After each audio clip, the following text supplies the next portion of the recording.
Hello student, Saraswati Shikshan Sadan convent senior secondary school की YouTube classes में आप सभी का वेलकम है। Students, I hope you all are well.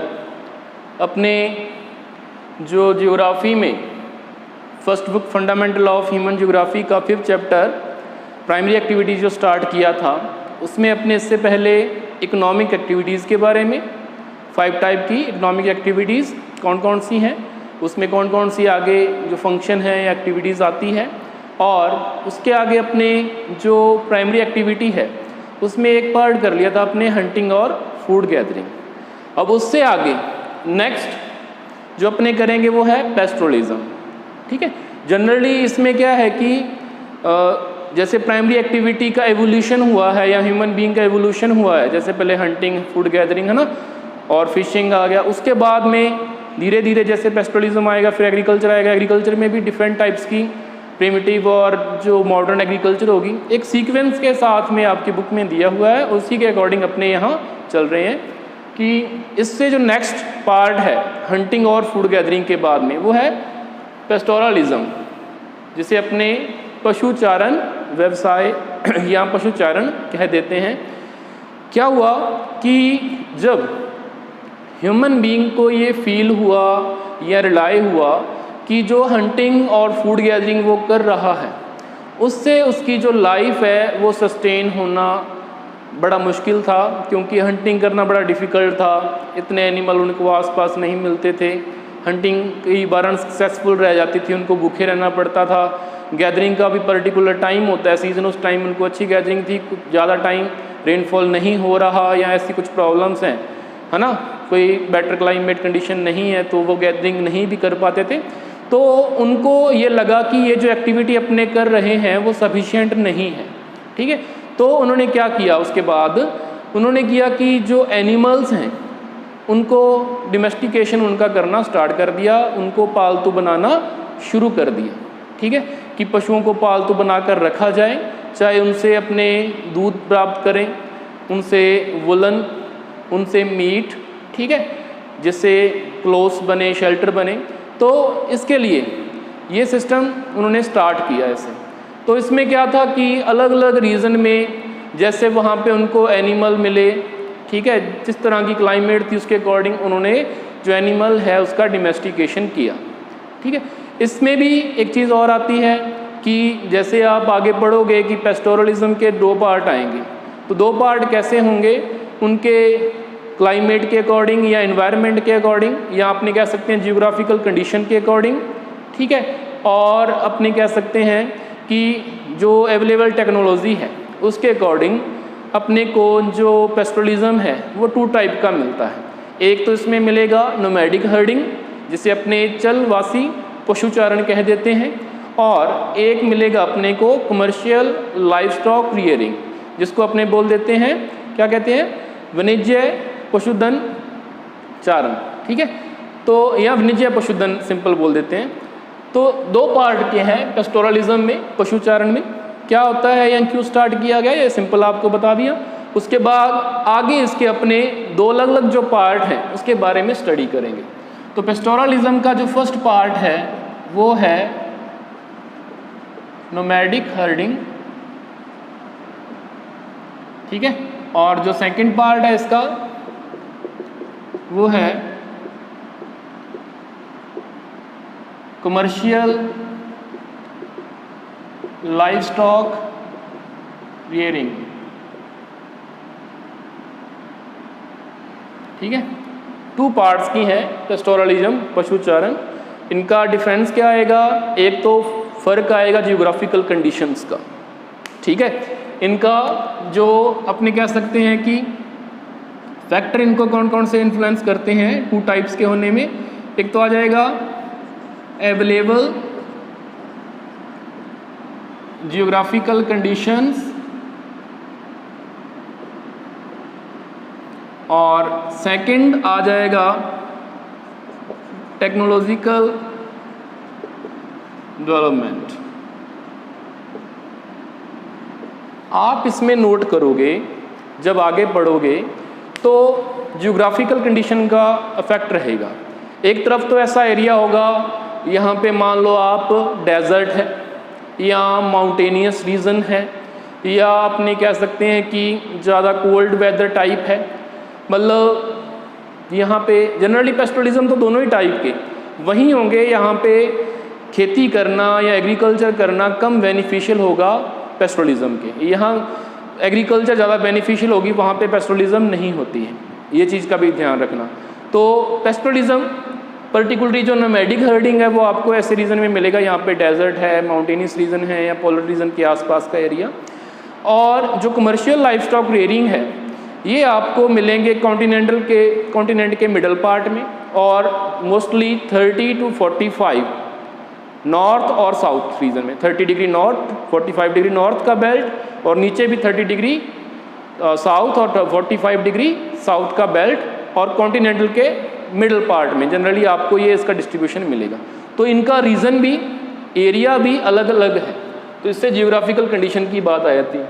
Technological development में भी ये आएगा कि जो नोमैडिक हर्डिंग है वो आपको लेस डेवलप्ड रीजन में, वर्ल्ड के जो लेस डेवलप्ड कंट्रीज़ हैं या उन कंट्रीज़ का जो लेस डेवलप्ड पार्ट है वहाँ पे देखने को मिलेगी।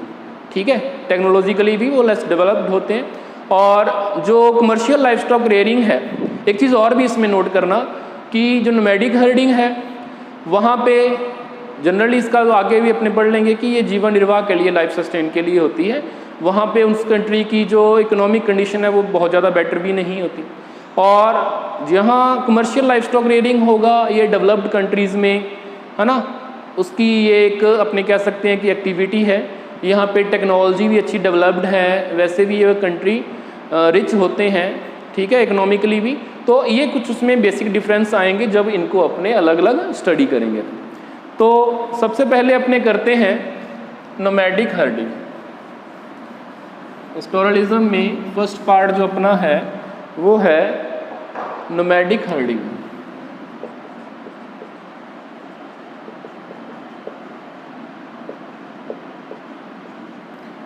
या इसे पेस्टोरल नोमैडिज्म भी बोल देते हैं।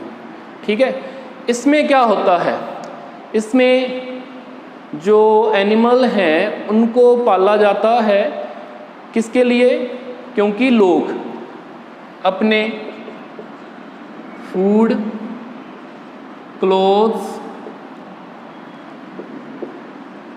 शेल्टर हो गया, ठीक है, ट्रांसपोर्ट हो गया,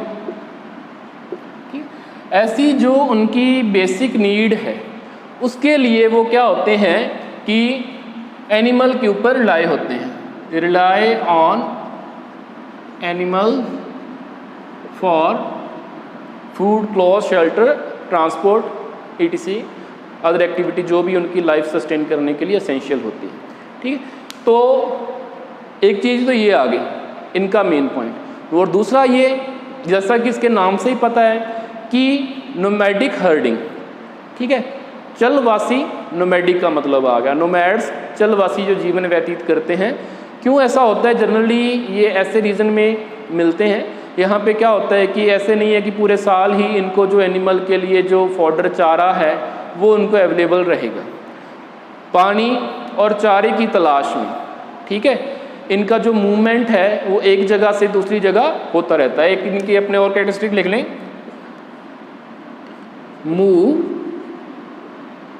from one place to another place for searching water and pasture, जिसको अपने चारागाह बोल देते हैं। पानी और चारागाह की तलाश में एक जगह से दूसरी जगह ये मूवमेंट करते रहते हैं, भटकते रहते हैं, इसको इसलिए इनको नोमैडिक हर्डर बोल देते हैं। ये एक्सट्रीमली, ये जो पेस्टोरलिज्म है उसमें अपने कह सकते हैं ये उसकी एक प्रिमिटिव टाइप की एक्टिविटी है, प्रिमिटिव एक्टिविटी है उसमें पेस्टोरलिज्म में। ठीक है, जो कमर्शियल होगी वो एडवांस होगी, मॉडर्नाइज होगी। ये एक प्रिमिटिव टाइप की एक्टिविटी है कि इसमें जो नोमैड्स होते हैं एक जगह से दूसरी जगह चलते हैं, इसी वजह से उनका नाम नोमैड्स या चलवासी पड़ा है, और वो पशुचारण करते हैं।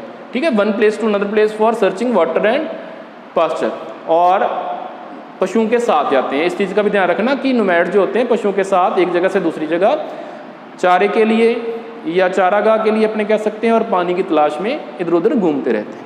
ठीक है, तो ये इसमें हो गया। और एक चीज़ इसमें ये भी होती है कि जनरली जो भी पेस्टोरल नोमैड होते हैं उनके अपने एरिया जो होते हैं वो फिक्स किए रहते हैं।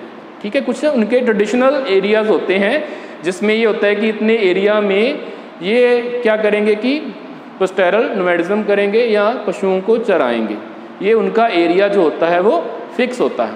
ठीक है, उसके बाद अपने देखें कि जैसे अभी मैंने आपसे बात की कि ये जो पेस्टोरल नोमैडिज्म है या नोमैडिक हर्डिंग है वो डेजर्ट रीजन में या आपने कह सकते हैं कि माउंटेन रीजन में या पोलर रीजन के आसपास के रीजन में मिलता है।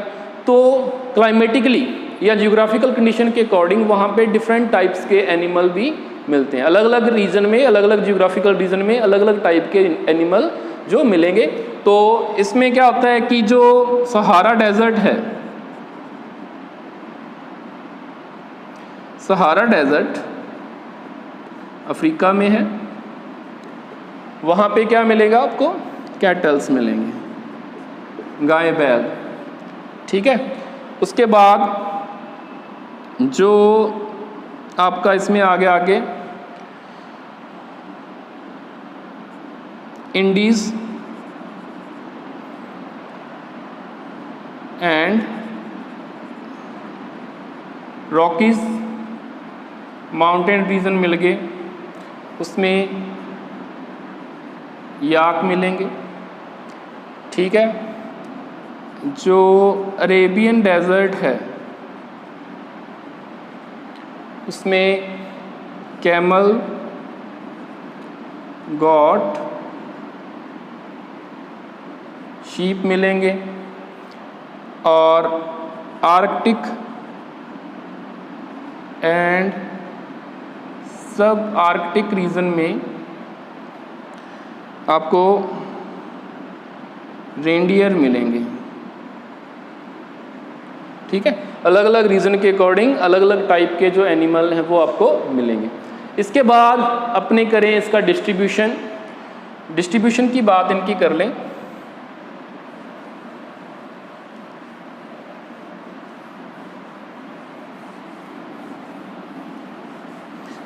डिस्ट्रीब्यूशन में एक अपने मैप बना लें वर्ल्ड का छोटा सा।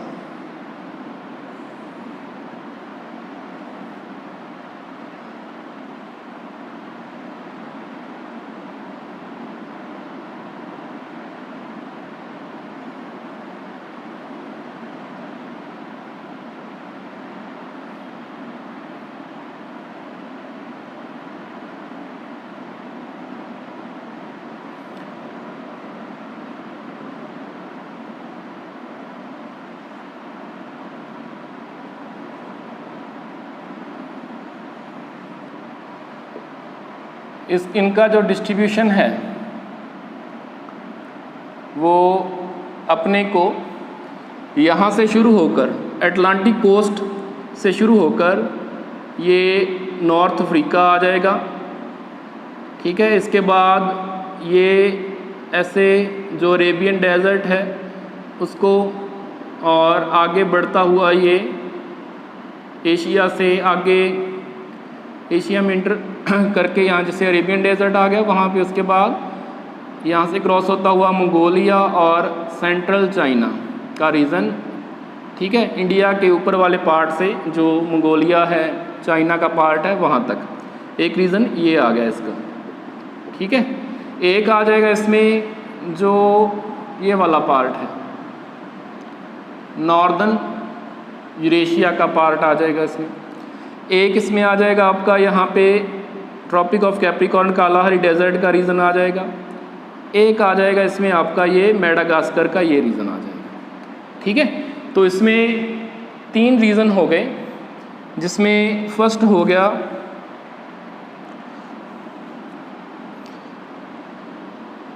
सहारा डेजर्ट रीजन, अरेबियन पेनिनसुला और मंगोलिया और सेंट्रल चाइना। ठीक है, एक इसमें हो गया नॉर्दर्न यूरेशिया, एक इसमें हो गया आपका साउदर्न हेमिस्फीयर में आपका हो गया साउथ वेस्ट अफ्रीका और मेडागास्कर। ठीक है, ये इसके डिस्ट्रीब्यूशन में हो गया। अब क्या है कि एक चीज़ और, एक इसकी एक स्पेसिफिक करैक्टर है जो नोमैडिक हर्डिंग है। जैसे अपने पहले पढ़ा कि ये अपने एनिमल के साथ है ना मूवमेंट करते रहते हैं one place to another place. तो उस एक्टिविटी को, जिसमें एक चीज़ और होती है कि जब ये प्लेन एरिया से या वैली से माउंटेन पे जाएंगे, माउंटेन से वैली में आएंगे अलग अलग सीज़न में, या जो आर्कटिक रीजन है वहाँ से सर्दियों में साउथ से नॉर्थ से साउथ आएंगे और गर्मियों में नॉर्थ टू साउथ जाएंगे। उस एक्टिविटी को अपने क्या कह देते हैं? Transhumance. एक ट्रांस ह्यूमन्स एक्टिविटी होती है, ठीक है, जिसको अपने ऋतु प्रवास कह देते हैं। सीजन के अकॉर्डिंग जो नोमैडिक हर्डर है अपने पशुओं के साथ, ठीक है, सीजन के अकॉर्डिंग मूवमेंट करते हैं या माइग्रेशन करते हैं, उसको अपने क्या कह देते हैं? ट्रांस ह्यूमन्स कह देते हैं। एक तो ये होती है, एक टाइप की तो होती है, जैसे मान लो कि ये माउंटेन रीजन है, ठीक है, ये वैली आ गया, ये माउंटेन आ गया, ठीक है। इसमें क्या होता है कि जब समर सीज़न होता है,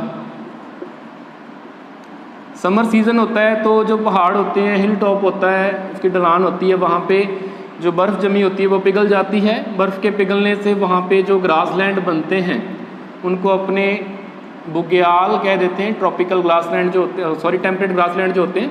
तो समर में जो मूवमेंट इनकी होती है ऐसे, ठीक है। अब जब विंटर कंडीशन होती है, विंटर में क्या होता है कि वहाँ पे बर्फ़ जम जाती है, ठीक है, और नीचे घास होती है, तो वो अपने पशुओं के साथ क्या करते हैं? ऊपर से नीचे की ओर वापस वैली में आ जाते हैं, मूवमेंट कर लेते हैं।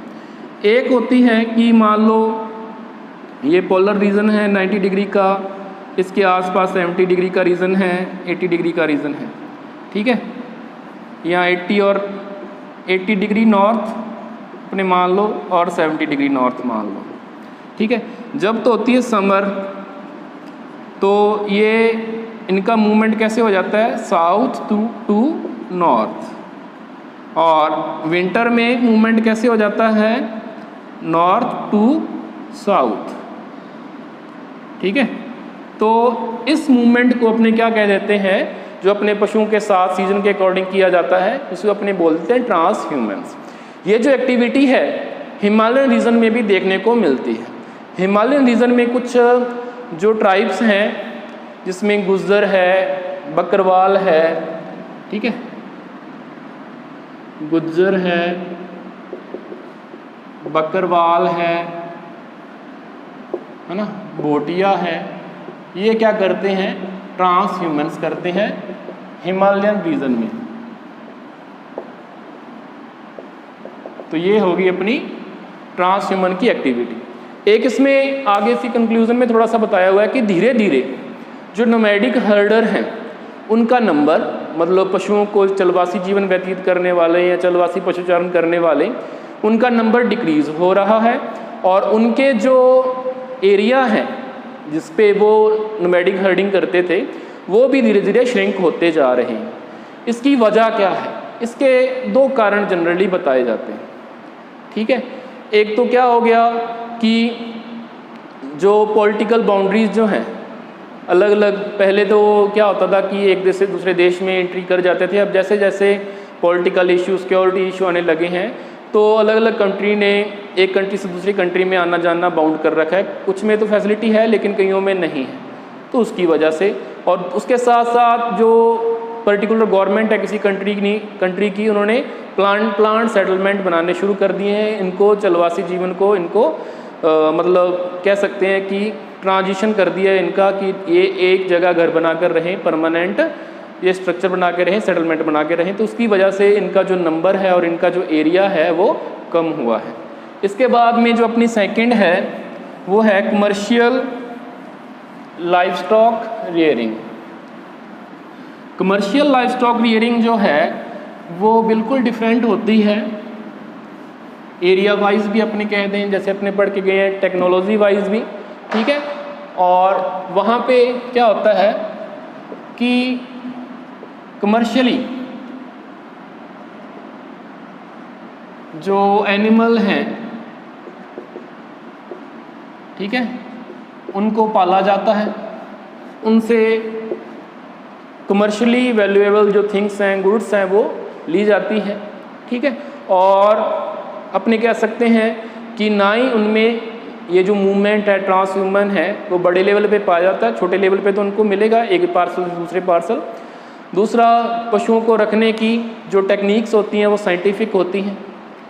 उनका जो यूज़ है उनके प्रोडक्ट का वो कमर्शियल यूज़ के लिए होता है, सेल्फ कंजप्शन के लिए ना के बराबर होता है।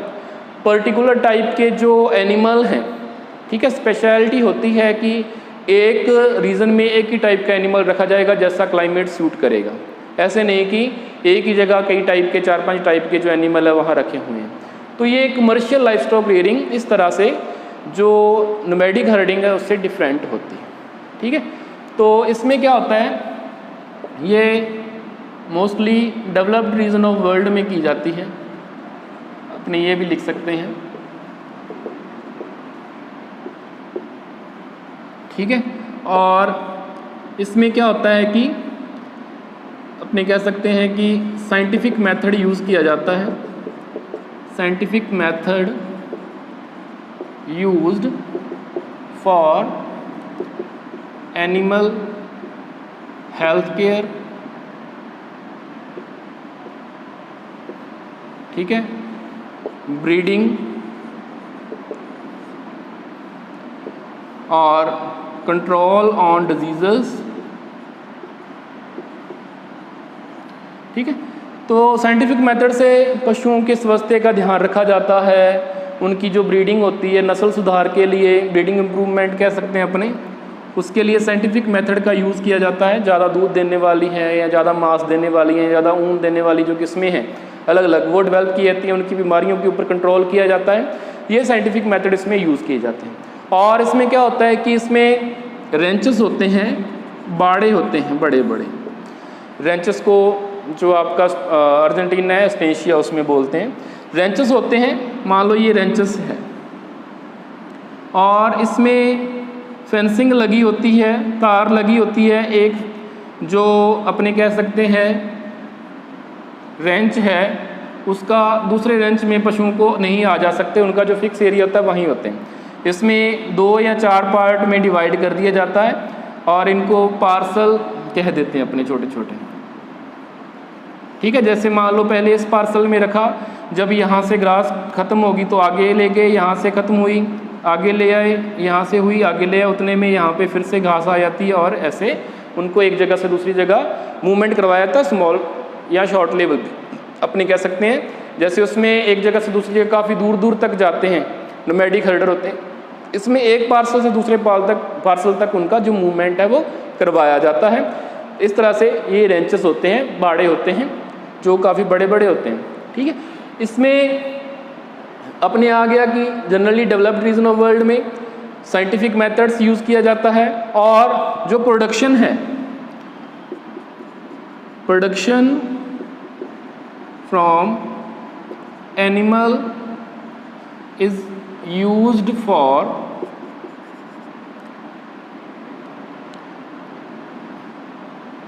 commercially as meat,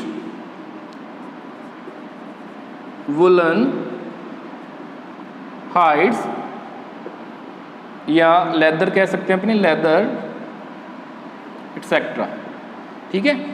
जो प्रोडक्शन है एनिमल का वो कमर्शियली एक्सपोर्ट करने के लिए यूज़ किया जाता है मीट या वुलन या हाइड्स या लेदर की फॉर्म में उनको बेचा जाता है दूसरे देशों को पैसे कमाने के लिए, ठीक है। और इसीलिए अच्छी ब्रीडिंग की, अच्छी नस्ल की, उनके हेल्थ का भी ध्यान रखा जाता है साइंटिफिकली कि बीमार ना हो, ज़्यादा प्रोडक्शन दे, ठीक है, अच्छी नस्ल की हो। तो मतलब सारा जो सिस्टम है वो अपने कह सकते हैं प्रॉपर मैनेजमेंट के साथ चलता है, सारा एक सिस्टमेटिकली चलता है, ठीक है। तो ये आपका जो नोमैडिक हर्डिंग है उसका और कमर्शियल लाइवस्टॉक रेयरिंग का फ़र्क होता है। एक चीज़ इसमें और भी ध्यान रखी जाती है कि अलग अलग रीजन में वहाँ कहीं पे आपको कैटल मिलेंगे, कहीं पे आपको शीप मिलेगी, कहीं पे आपको गॉट्स बकरियाँ मिलेगी, कहीं पे आपको हॉर्सेस मिलेंगे। अलग अलग रीजन के अकॉर्डिंग अलग अलग टाइप के आपको ये जो अपने कह सकते हैं कि जो एनिमल है वो आपको मिलते हैं, ठीक है। एक जगह एक ही टाइप का एनिमल रखा जाता है, ठीक। अब इसके अपने लास्ट में डिस्ट्रीब्यूशन की बात करें। डिस्ट्रीब्यूशन में इनके क्या आएगा, मैप बना लें।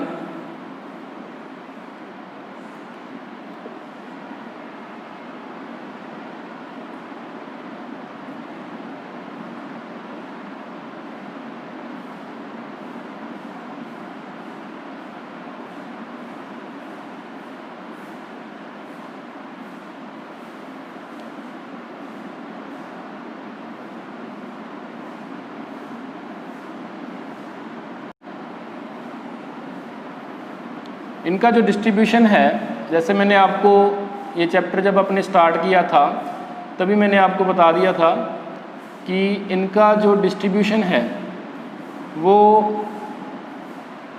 30 डिग्री, और जैसे मान लो यहाँ पे ये 23.5 डिग्री की लाइन होती है ना कर्क रेखा, और ये 23.5 साउथ मकर रेखा ट्रॉपिक ऑफ कैप्रिकॉर्न। तो इनका जो डिस्ट्रीब्यूशन है 30 to 45 यहाँ पे, और 30 to 45 ही यहाँ पे। यहाँ एक थोड़ा सा एक्सेप्शन है, साउथ अमेरिका में काफ़ी लंबे एरिया में इसका जो डिस्ट्रीब्यूशन है वो मिलता है। तो इस रीजन में कैस्पियन सी के आसपास यूरेशिया में हो गया, यहाँ ये वाला रीजन हो गया, यहाँ कुछ लंबे रीजन में मिलता है यूरुग्वे अर्जेंटीना में, ठीक है। यहाँ पे साउथ अमेरिका में यहाँ हो गया, उसके बाद में ऑस्ट्रेलिया में यहाँ, और एक ये न्यूजीलैंड है वहाँ पे, ठीक है। तो न्यूजीलैंड, ऑस्ट्रेलिया,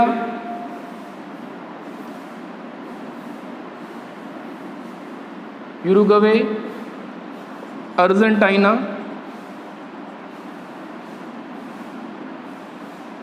यूएसए और यूरेशियन रीजन में यूरेशिया, ठीक है। यहाँ पे इनका जो कमर्शियल लाइवस्टॉक रियरिंग है वो की जाती है, ठीक है। ये जनरली क्या होते हैं, जिस रीजन में ये मिलता है वह टेम्परेट ग्रासलैंड होते हैं। टेम्परेट ग्रासलैंड रीजन में आपको कमर्शियल लाइवस्टॉक रियरिंग मिलेगी। इसी से आगे जब आप एग्रीकल्चर पढ़ोगे, ठीक है, तो वहाँ पे आप एक्सटेंसिव कमर्शियल फार्मिंग पढ़ोगे, वो भी यही होगा कि आपको सेम ही रीज़न मिलेगा इनका। एक मिक्स्ड फार्मिंग पढ़ोगे, उनका भी सेम ही रीज़न मिलेगा। क्या फ़र्क आएगा कि पहले तो ये टेम्परेट ग्रासलैंड जो हैं वो कमर्शियल लाइवस्टॉक रेयरिंग के लिए ही यूज़ किए जाते थे। धीरे धीरे जैसे पॉपुलेशन बढ़ रही है, ज़्यादा बेनिफिट के लिए लोग इन जो पास्चर लैंड है, चारागाह है, इनको एग्रीकल्चर लैंड में कन्वर्ट कर रहे हैं। तो वहाँ आपको बुक में वहाँ नाम बताए जाएंगे कि इनको अलग अलग पार्ट में क्या क्या कहते हैं। हम अपने आप को नाम यहीं पे भी बता सकते हैं, क्योंकि एक्चुअल में है क्या, ये टेम्परेट ग्रासलैंड ही है। तो जो यूरेशिया में है इसको अपने क्या कहते हैं, स्टेपीज। नॉर्थ अमेरिका में इसको बोलते हैं प्रेरीज। यहाँ साउथ अमेरिका में अर्जेंटीना में जो है उसको बोलते हैं अपने पंपास। अफ्रीका में है उसको बोलते हैं वेल्स। ऑस्ट्रेलिया में जो है उसको बोलते हैं डाउन्स, और न्यूजीलैंड में जो आपको मिलेगा उसको बोलते हैं कैंटरबरी, ठीक है। तो ये उसका डिस्ट्रीब्यूशन आ गया वर्ल्ड के अलग अलग रीजन में। तो ये आपका पेस्टोरलिज्म हो गया, जिसमें नोमैडिक हर्डिंग और कमर्शियल लाइवस्टॉक रेयरिंग आपने किया है। कुछ ना समझ में आया हो तो आप क्लियर कर सकते हो, पूछ सकते हो। Thank you.